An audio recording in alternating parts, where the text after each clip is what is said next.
Bismillahirrahmanirrahim. Alhamdulillah wassalatu wassalamu ala Rasulillah wa ala alihi wa sahbihi wa man walah ma ba'd.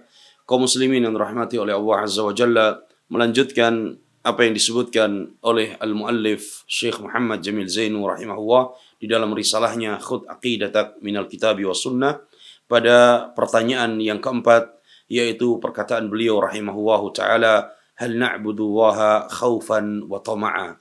Apakah kita beribadah kepada Allah Azza wa Jalla dengan rasa takut dan dengan rasa harap? Apakah ketika kita beribadah kepada Allah, harus dibarengi dengan rasa takut dan dengan harapan? Kata beliau rahimahullah, na'buduhu kadzalik. Kata beliau, ya, kita beribadah kepada Allah Azza wa Jalla, harus didasari dan dibarengi dengan khaufan wa tama'ah. Ada rasa cemas, ada rasa takut, dan ada rasa harap. Ada cemas, ada rasa harapan. Ini yang disebutkan oleh Allah Azza wa Jalla tentang sifat orang yang beriman. Yad'una rabbahum khawfaw wa tama'a. Orang-orang yang beriman itu, mereka beribadah kepada Allah, memohon dan berdoa kepada Allah Azza wa Jalla, dibarengi dengan rasa cemas dan rasa harap. Sehingga ketika kita beribadah kepada Allah Azza wa Jalla, harus terpenuhi ada khauf, ada rasa takut. Takut dari azab Allah. Dan takut bahwa jangan-jangan amalan yang kita lakukan, ibadah yang kita lakukan ini tidak diterima oleh Allah Azza wa Jalla. Kemudian ada rasa harapan. Ada tama, ada roja, ada harapan. Ya, berharap mudah-mudahan Allah Azza wa Jalla menerima amal-amal saleh kita. Mudah-mudahan Allah Azza wa Jalla memberikan pahala, memberikan ganjaran, memberikan surganya kepada kita.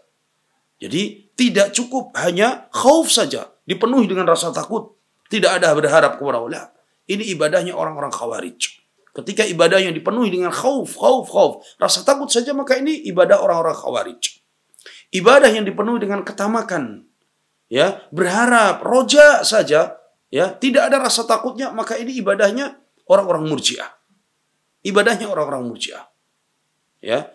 Kemudian yang ketiga, ibadah yang hanya dipenuhi dengan cinta, mahabbah saja, maka ini ibadahnya orang sufi. Ini ibadahnya orang sufi.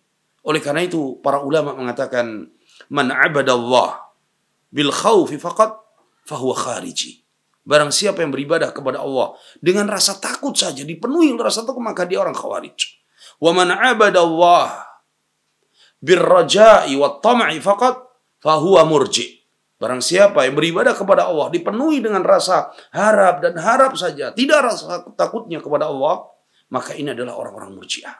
Wa man 'abadallah bil mahabbati faqat fahuwa sufi. Dan barang siapa yang beribadah kepada Allah hanya dengan cinta dan cinta dan cinta saja, tidak ada takut, tidak ada harapan kepada Allah, maka ini orang sufi. Wa man 'abadallah bil khaufi wal mahabbati wal raja'i fahuwa muslimun muwahhid. Tapi barang siapa yang beribadah kepada Allah dan di dalam ibadahnya itu terkumpul khauf, rasa takut, mahabbah, cinta, tama' dan raja, harapan, maka dia seorang muslim yang muwahhid, benar-benar mentauhidkan Allah Azza wa Jalla. Oleh karena itu, Syekh menyebutkan di sini bahwa kita beribadah kepada Allah harus didasari dan dibarengi ada rasa takut, ada rasa cemas, ada rasa harapan, ya, dan juga ada cinta kepada Allah Azza wa Jalla. Kemudian Syekh membawakan hadis, wa qala sallallahu alaihi wasallam, as'alullahal jannata wa a'udzu bihi minan nar, rawahu Abu Dawud wa huwa sahih.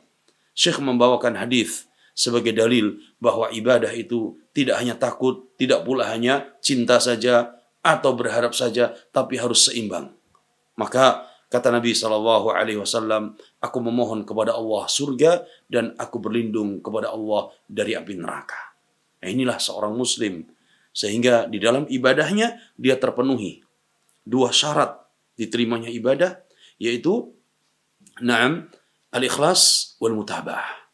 Ikhlas dalam beribadah dan meneladani Rasulullah SAW di dalam ibadah. Kemudian di dalam ibadah pula terpenuhi 3 rukun ibadah, yaitu al-khauf, rasa takut, wal mahabbah, cinta, wal raja, berharap.